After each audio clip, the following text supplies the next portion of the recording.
ما أجمل أن تحب الخير للآخرين كما تحبه لنفسك. شعور يكون جميل بأن تتمنى الخير للجميع حتى وإن كانوا لا يتمنون الخير لك، بل أنت تعامل الله، بل أنت تتمنى الخير والنجاح للكل مش للعالم، للكل.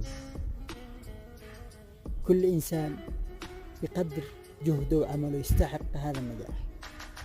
أنا وأنت أو أي شخص يشاهد هذا الفيديو ضروري نتوكل على الله. حنا دائما صح، لقد حققنا أهداف، بس إن شاء الله حنا نركز على أغلاطنا، على الأشياء التي تمنعنا من تحقيق الأهداف، يمكن ما نركز ونمشي نحوها ونترك كل منغصات هذه الأحلام ونمشي ونتوكل على الله ونحقق الأهداف.